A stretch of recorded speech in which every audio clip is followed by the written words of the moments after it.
How's everybody doing? I know. We're doing part 2 of Lord's planetary energies and the cosmos, part 2. Um, it has been, I listen, because I'm giving this kind of knowledge, you know, I've been hard hit. They have tried to stop me. They've tried to do all kinds of shit, but thank God that your shaman has an Aries moon, and I got a rush out of it. I'm gonna make sure that I win. I don't know losing. All I know is winning, and it took a while, but I'm here. So let's go into part 2.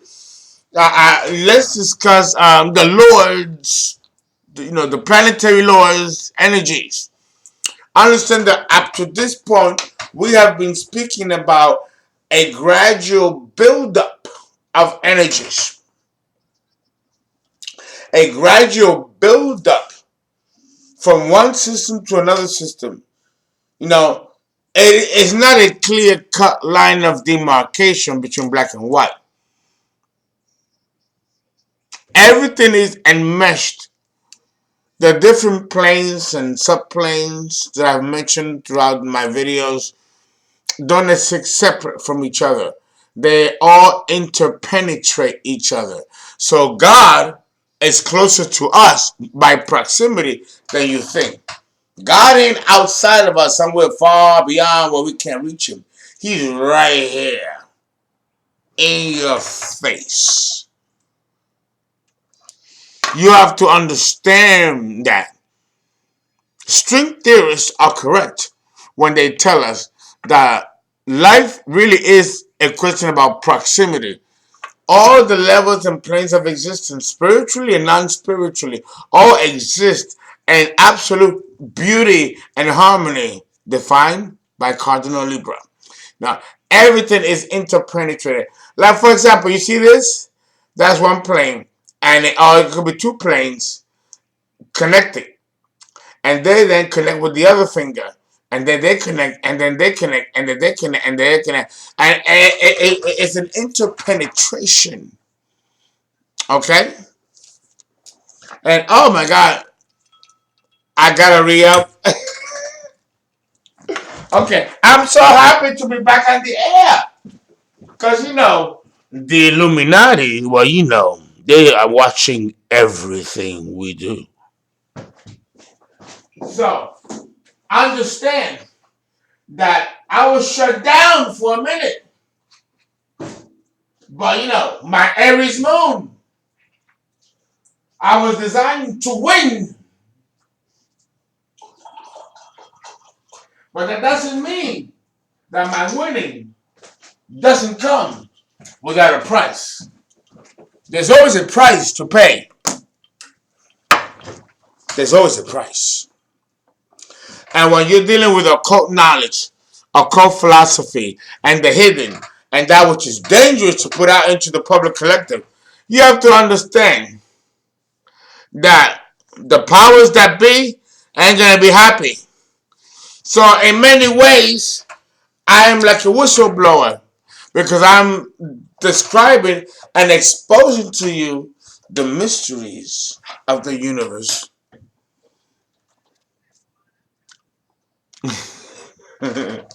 So I left off with discussing the seven spirits before the throne. Now you have to understand that the Bible lets us know so many powerful secrets, so many powerful, hidden, terrifying knowledge that we cannot really put that out there to the human collective because it might cause a fragment in the psyche of humanity. To let humanity know that there are extraterrestrial beings, that we're not the only ones on this planet. Number one, we're not the only beings on this planet. There are other beings on this planet, and they are definitely not human. but they morph into human shape. The insectoids, the greys, and the reptilians, especially the reptilians, the Ogdod, as cultural anthropologists call them in the Far East, or the Ijiji, also mentioned in the Sumerian culture.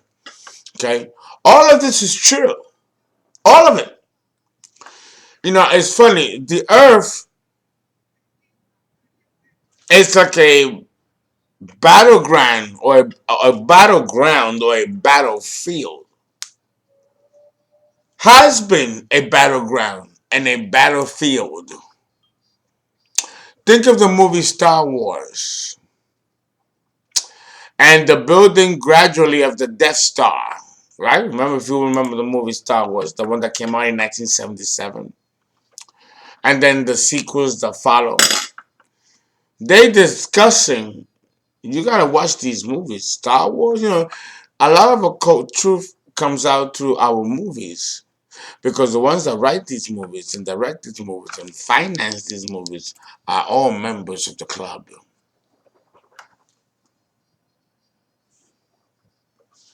Don't be fooled. Don't get it twisted. They know what they're putting out there. Television, the film industry, and the theater are all run by.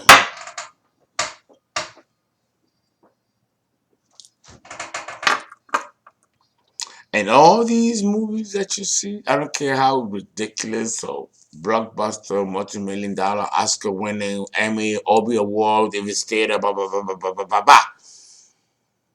They are all, it's not just that somebody is going to wake up one morning and say, let me produce Cats, a multi-million dollar production to produce. And it brings in billions in revenues over the 30 years since Cats, the musical, came out. Remember, Cats came out in 1980. It's 2017. And we still have Cats running and doing very well in the box office. Between 1980 and 2019, the play Cats produced close to $2.5 trillion. Don't let people tell you anything different. This is a machinery, an industry. What is it? Oh, they're telling me 2.5 billion. Really? I don't believe that. It's much more than that. It's much more than that. It's much more than that. This world is designed to be manipulated and controlled by one race. By one race. The chosen ones. Chosen by who? And to do what? This is the area where it gets a little dangerous. The information and also dangerous for me. So if you have been looking at my classes and following my videos, you know what I'm talking about. So understand that the world that we are living in is set up by a demiurge and the race which heralds it, the chosen.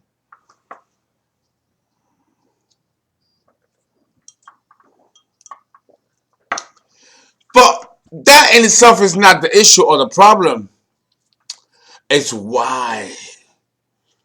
Why are we being put through this type of transmutation that's causing us to be trapped and enslaved in a system that's created to make us be like a battery where energy is extrapolated from us constantly to fuel another source of energy other than our own. And this kind of infusion is a parasitic infusion.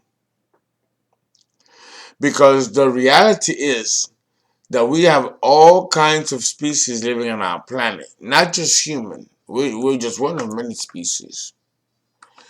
And we all belong to the same intergalactic family. But just like human nature is expressed below on the earth, We have all kinds of people with all kinds of pathos and belief systems. Some are very evolved and some are not as evolved. And these beings, along with us, were put in a basin, planet Earth, and we were forced or compelled to evolve together.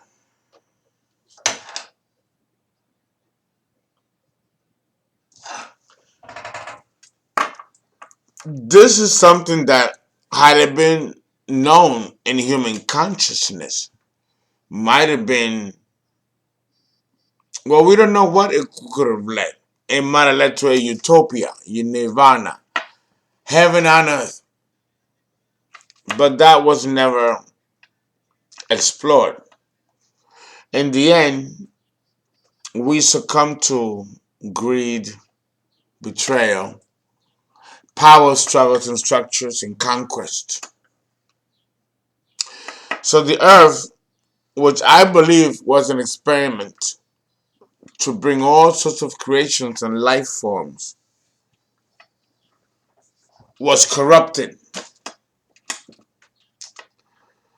to be something that's non-spiritual but all profitable. And I believe in my heart that this is the fundamental reason why the world, our planet, the state of humanity is in the state that it is. There are few who control the most. There's one or two who control the masses of the many. The 1% wealthy families control the entire planet. How could that happen? And who are these families? The 1% that control everything and rule the entire planet. Who are they? Are they human? The answer is no. The answer is no. They're not human. They shapeshift as humans. These are extraterrestrial beings who have supplanted themselves on this planet and are here to rape our planet and take it of all its worth.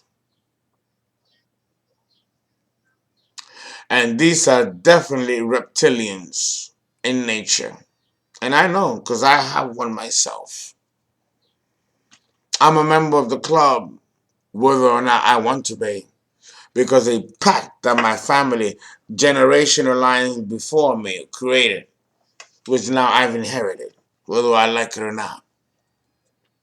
And the same thing can be said about these bloodlines, these royal bloodlines.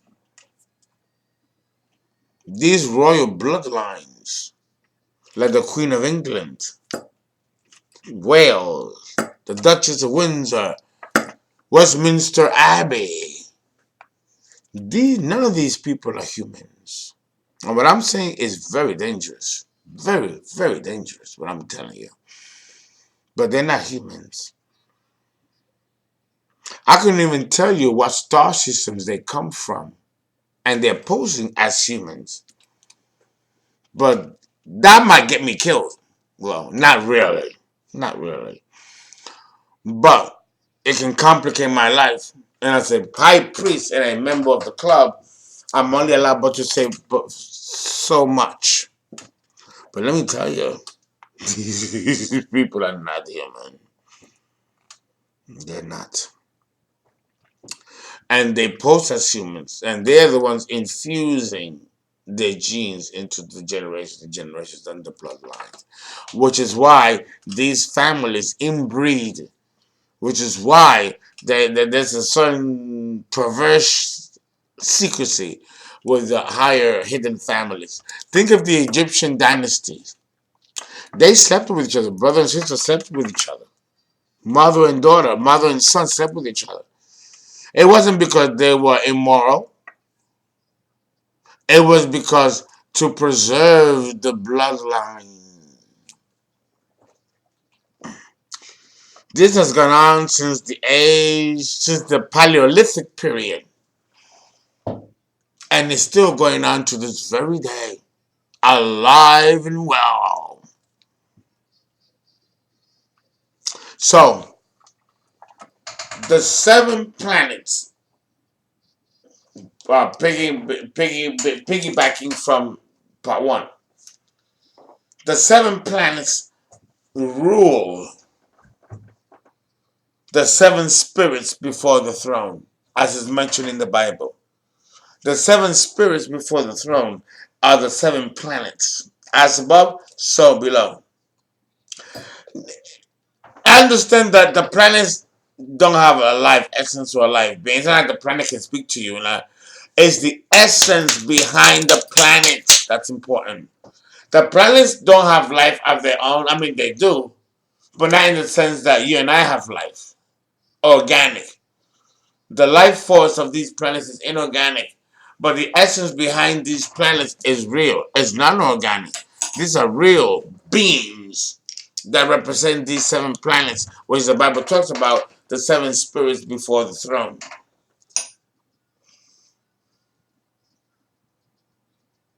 So understand that there is a spiritual as well as physical skeletal framework towards divinity and theology and spiritualism.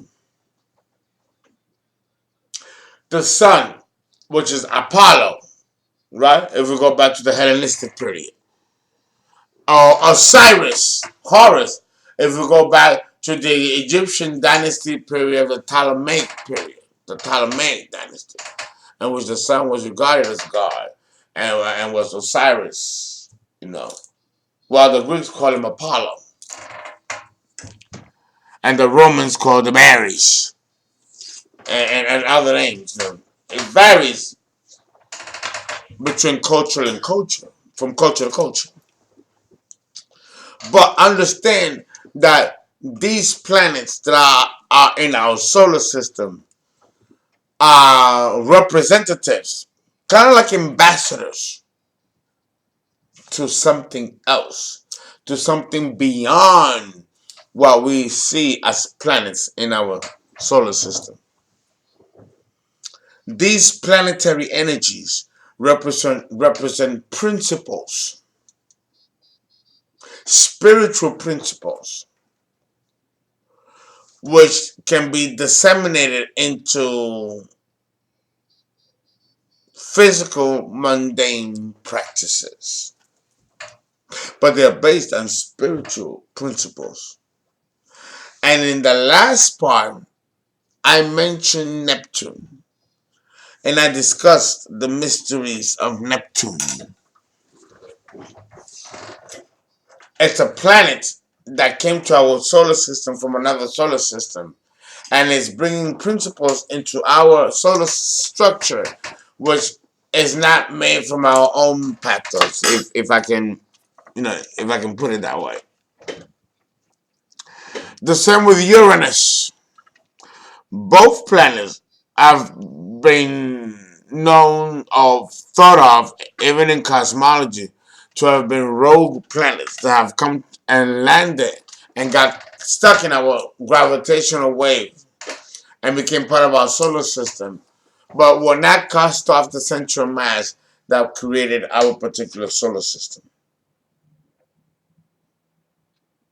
Now that's a fact. That's a fact.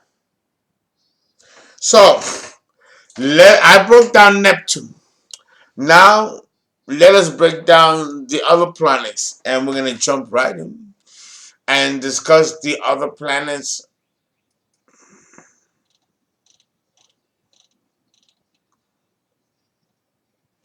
I discussed Neptune. Now, let's talk the moon.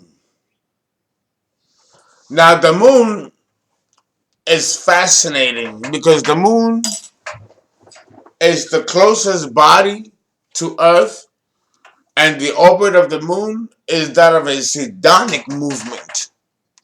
which means that the moon and the earth orbit together like a binary star. The moon is not orbiting around the earth. They travel together. That's why we don't see the other side of the moon. Okay, we call this a Sidonic orbit. Sidonic, Syndonic, Sidonic.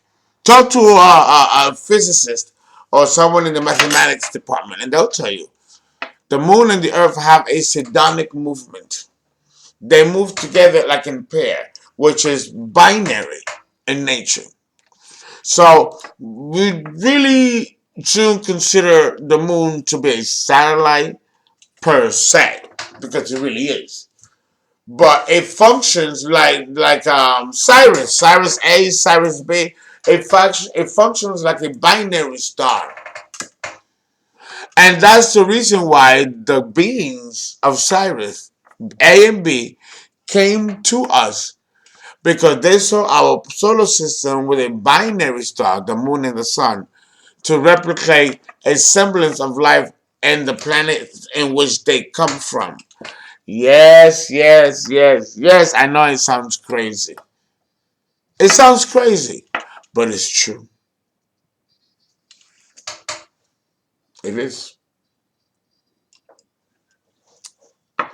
So, let's jump right in.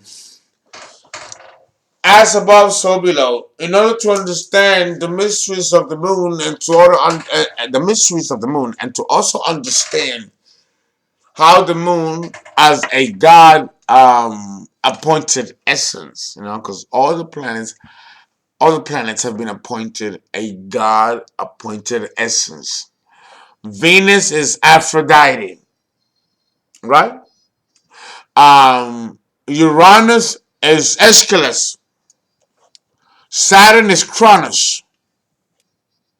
Aries is Mars. The moon is Diana, Pele, Luna, depending on the culture in which we find her expression. So we have to separate culture and history and even race, because these planetary energies, which represent spiritual principles, will morph themselves according to the culture that they're in. You have Chinese astrology, you have Mexican astrology, American astrology, and even though it's astrology and it's all similar, when we break it down to the basics of planets and aspects, there are cultural enrichments associated with these planets in concordance with the culture that they come from. So it's almost difficult to decode or decipher what's being referenced when it comes to the planets, unless you understand the particular culture in which you are making that reference from. Luckily, we are going to make the reference exclusively during the Hellenistic period. In the Hellenistic period, which is the basis of my training, we learn a lot about what these planets represented then, before the Hellenistic period, in the Paleolithic and Neolithic periods. And even now, we see differences and variances as it is expressed in culture.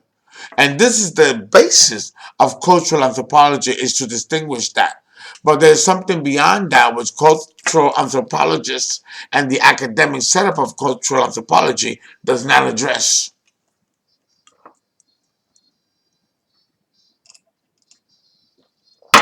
And I will provide that link, because it's there, but it's not for you to know or put it together. So I'm going to do that in these class series, so you understand what you're working with. And also, should you want to develop something higher for yourself concerning this, you will know how to do it. And what will be the psychological or even the motivational basis behind why you would do what you would do, not concerning these truths now. Because you cannot have these truths that I'm presenting to you and sit with it. You have to do something with it. So this is why this type of education and exposure is not for everybody. Because this is the type of knowledge that you just don't sit on. You have to be able to disseminate it and bring it out into the forefront. And then make sense of it.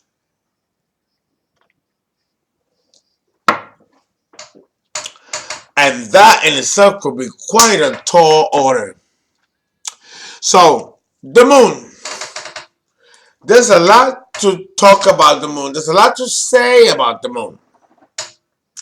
The moon, if you're reading my anthropological series, was cast off and a series of collisions, no, finally gave rise to our moon.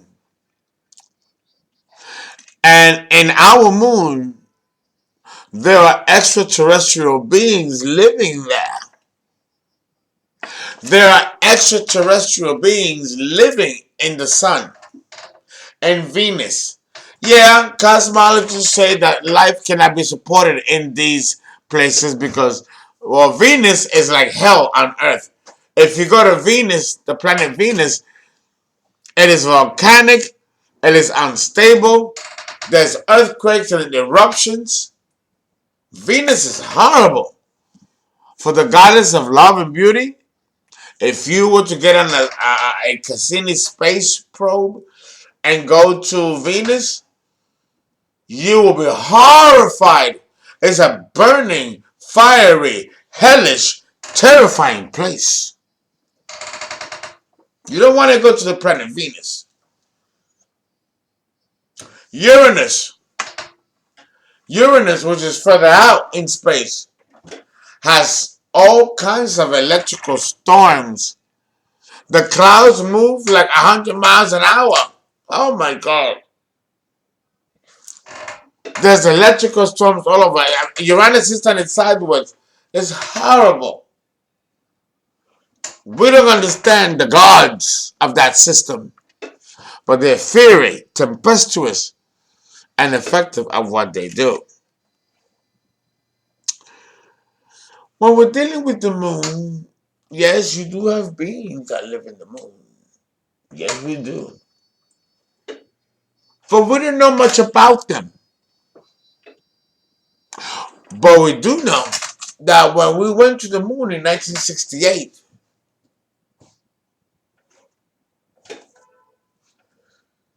we, how can I put this into words?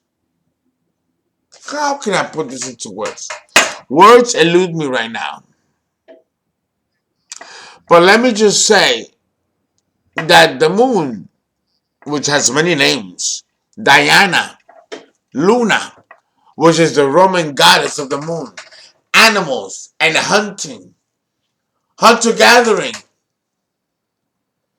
in Latin, lucere, where we get the word Lucifer, which means to shine. So the luna gives us lunar. The word in Spanish, luna, la luna, Latin, luna. It means to illuminate. It is Lucifer and the moon. We also see this principle in the planet Venus, our morning star. It rises before the sun and it's Luciferian. You can see the star Venus shining, especially in the summer months, at the proper heliacal and astronomical setting. You can see the beauty. And let me tell you something. When you see Venus like that, it's a little creepy because it's a form of demonic beauty. Ooh. Understand that these are target indicators of the gods.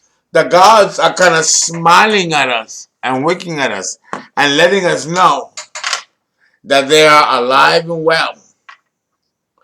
And they meet every and any cultural expression.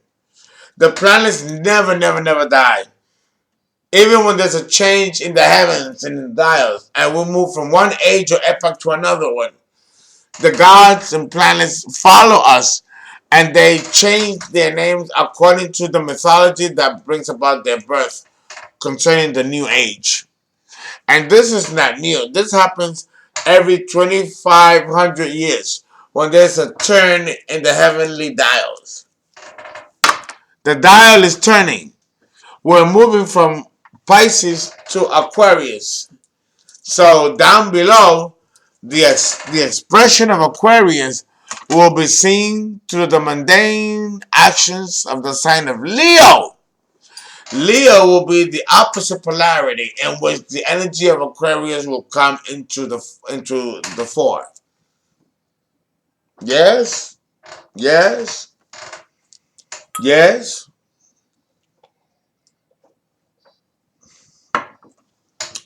So understand that the moon, in and of itself, like the other planets, are not asserting or exerting an influence independent of themselves.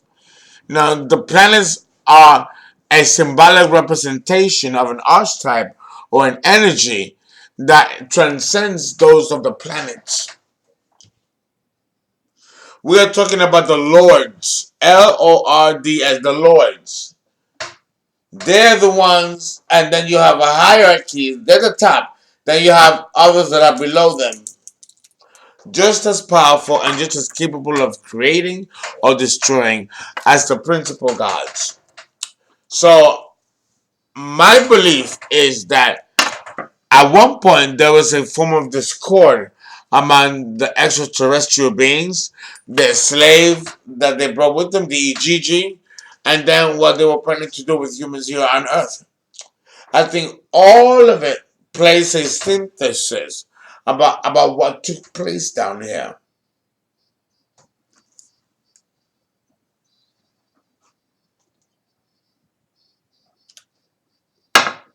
So we have to ask ourselves, if we learn this knowledge, because the knowledge has to serve a purpose. I mean, knowledge can be enlightening, and that's all well and good. But with my series and my classes, it's more than just me enlightening you. I want to see a change in behavior, a change in consciousness. Because once we know the truth, it really does set us free. It really, really does. But then what do you do when that happens? Where do you go from here? And how do you find a way to live and create a bubble for yourself outside of the reality that does not include people like you or me? This is what makes this dichotomy difficult, because it seems like when we face one direction, we're faced with extremes. And yet when we turn the other direction, we are also faced with extremes. So it's almost like there's no outlet. We have to marshal through what we're going through in order to see the success that clearly might elude us. Now, the moon, like I said, the Roman goddess of the moon, animals, and hunting, had to go through a major transformation before she bounded with the earth. And I think that it's time that you know what that is. 1 minute. 1 minute. Gotta go to the little boy's room. 1 minute. 1 minute. 1 minute.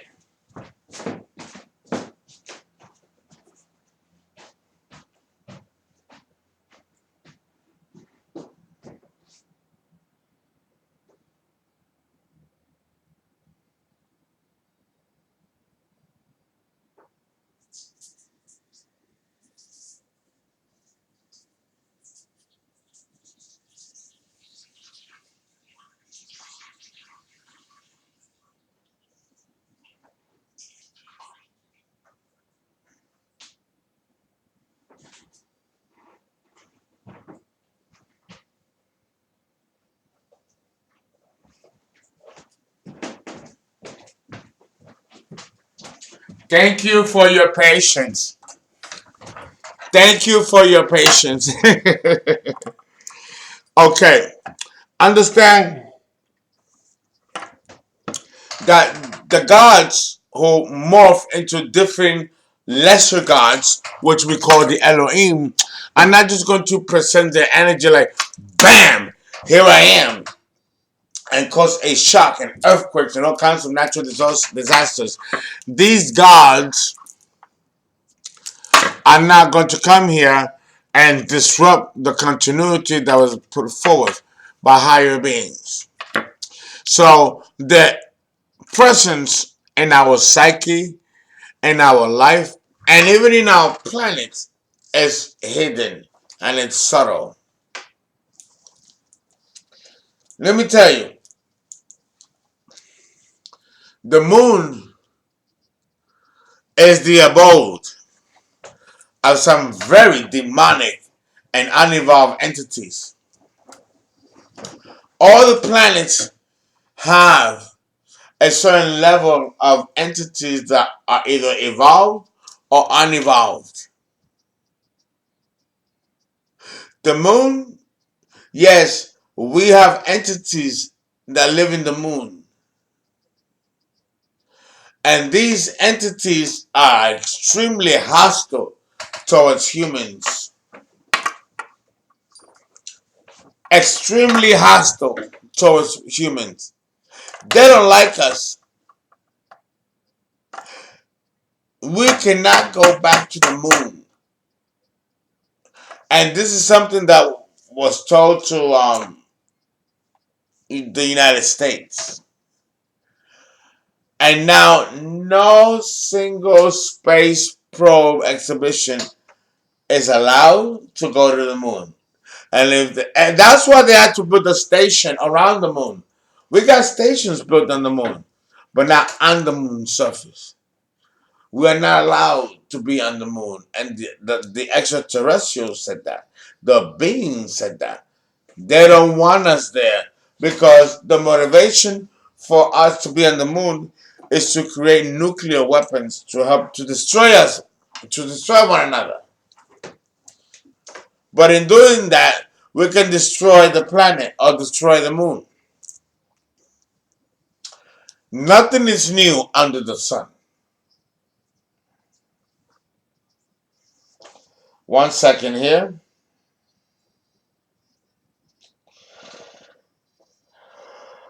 1 second.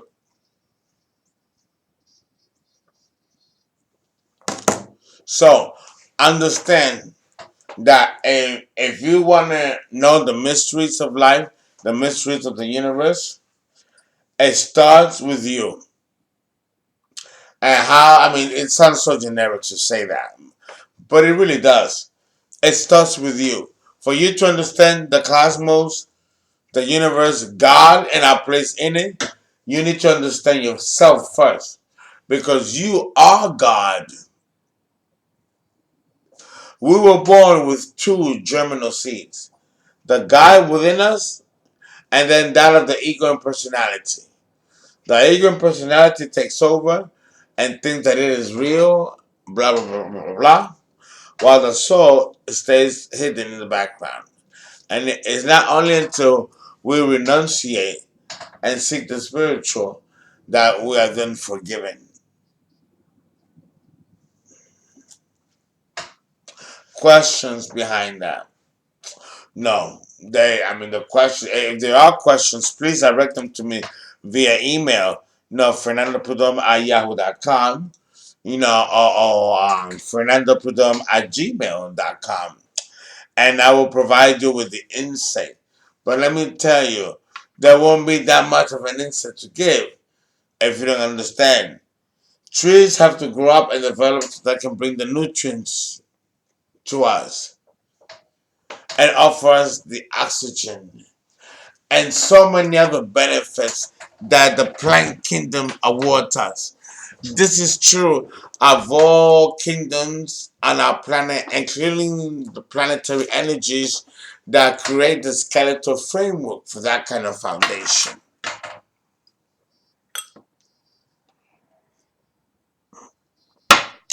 but it's still a manner of understanding and comprehension. Okay?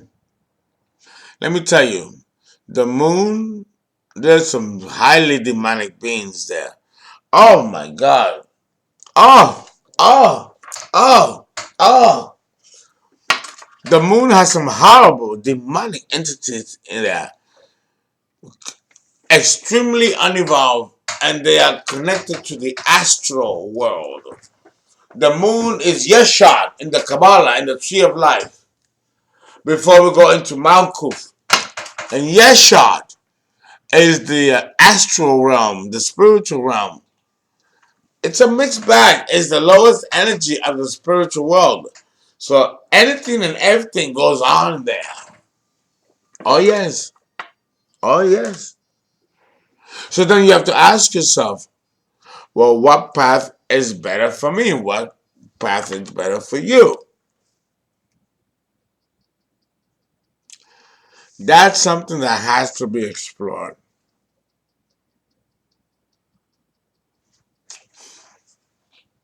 Okay? Now, moving right along, we already know that the moon was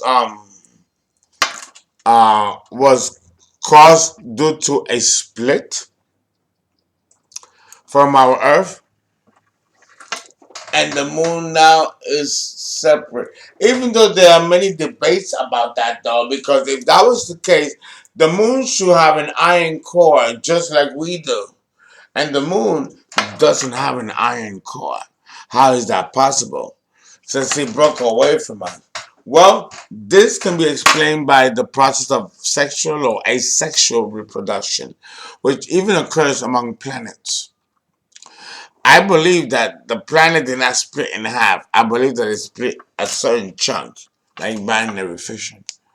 And from there, our waters developed.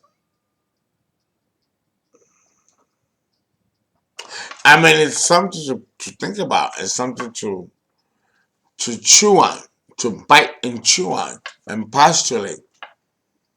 You know, because the moon represents the immediate past life, and a lot of astrologers don't talk about that. The moon can be an excellent rescuer, provided that you know what you're doing and that you have all the facts in place. So, understand that with knowledge of this caliber, there has to be empirical research to back up that which is being presented. The problem is that with this particular series, there is no explanation that will come close. None.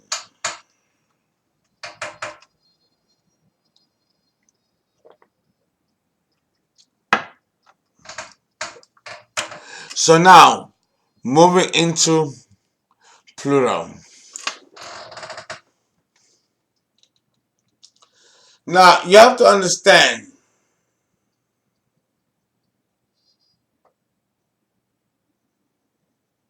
humans are not allowed to go to the moon.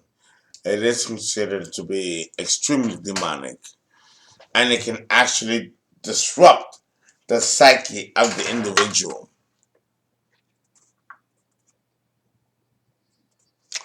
Now, let's discuss a little bit about Pluto. Pluto rules Scorpio, the most dangerous of all signs in the zodiac. Huh? Um,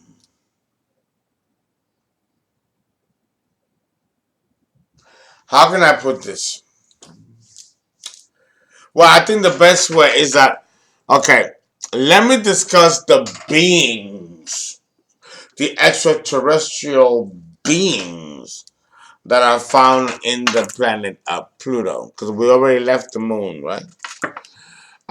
Pluto, you understand, is 17 degrees below the ecliptic. So you have all 7 planets in the same plane but for the exception of Pluto. Pluto is all the way down here, 17 degrees down in the depths.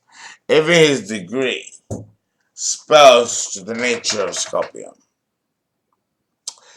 So this year, Scorpio may seem a little lost, a little disheveled, and he needs to start learning so he can feel like he's evolving. And this can be explained by the process and the transmutation process that Pluto generates. You have to understand that Pluto is the planet of transformation. So the beings that are found in Pluto, and yes, there are beings living in Pluto, even though it's a ball of ice, there are beings living there. And these beings that reside here are monstrously unevolved and very harmful to humans. Very harmful to humans. So there is no permission to allow an enmeshment or a disparity of the two energies. They're just impossible. The second that I mentioned is the beings that reside here are monstrously uninvolved and harmful to humans. And we're talking about Uranus. Uranus, like Neptune, are two great malefics. Very great malefics. And in the individual birth chart, when we have Uranus next to the sun sign, we already know that the person is going to have a very miserable existence, a sad existence, an existence that will require a certain amount of oomph and strength and courage.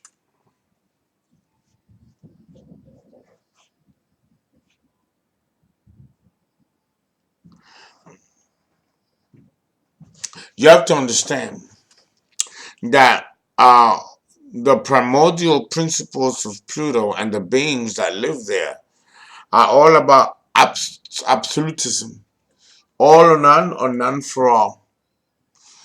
Pluto represents that aspect of the gods, which is also reflected in humanity as the ultimate engine to get things done, whether we like it or not. So the shadow spirit of the draconian or scorpion energy is to retrieve and to allow herself to heal from any traumas or transgressions. So, when we are dealing with Uranus, Uranus, like in the gangster world, he's the cleaner. He's here to settle the score. And like, yo, my nigga was good. It was really good. Okay? So, that's where we're at with Saturn. Now, Uranus is another planet that's very poorly understood in the field of cosmology. Its origin is unknown. According to cosmologists, we believe that it was a rogue planet that ended up in our system. Yeah, yeah.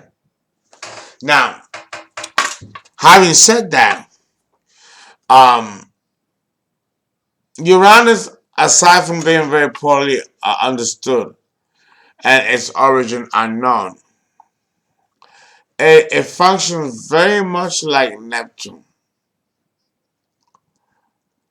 or never cast off from the public.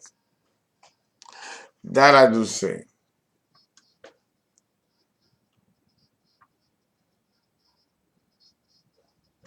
That I see. Yes.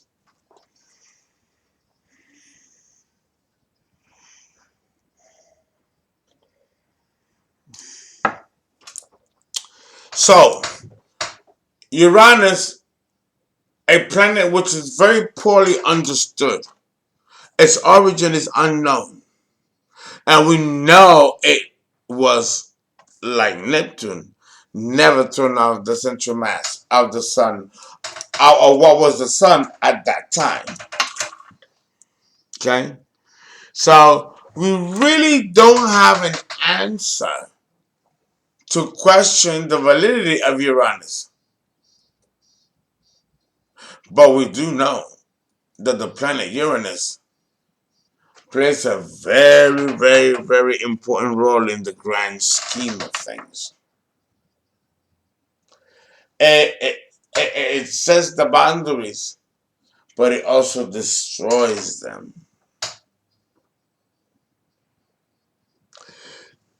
These are the symbols behind the candles.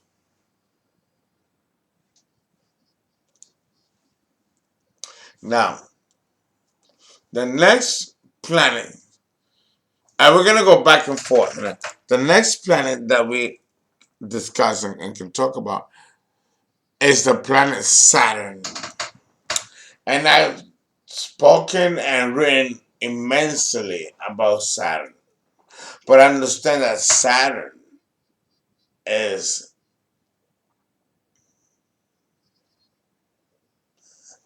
Saturn is self-appointed disciplinarian. And because of that, he's not highly respected because his modality is to destroy, to invalidate, to make new. And it can make for a great foundation of any kind because Cancer rules foundation. The opposite of Cancer is Capricorn, which is worldly success. So if this becomes an area of importance to you, then this is the area where you have to then decide, how can I fit this model or framework to my life? If you want to do it that way, it's not sticks and stones. But if you want to move forward and make things happen, it's going to take time.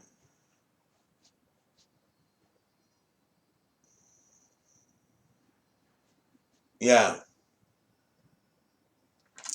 So, having said that, having put out there, these are the influences of Uranus and Neptune.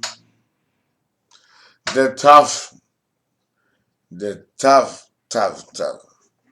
So, having said that, we are ending here.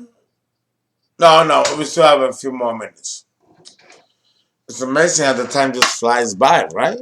Oh God.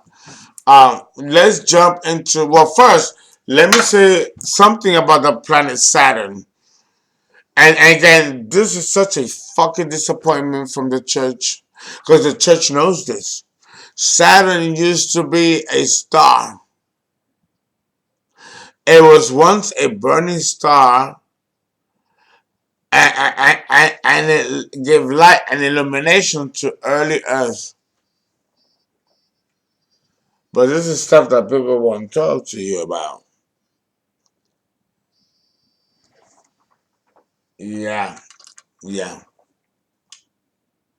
So understand that Saturn, even though it was a burning star, which brought about light to then the early Earth during the Lemurian epoch.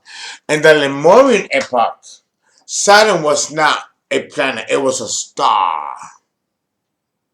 But this is stuff in history that they don't talk to us about.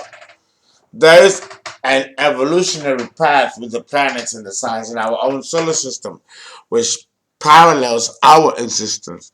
But that's something that the higher ups and the powers that be are not going to share. They're not going to share that with you.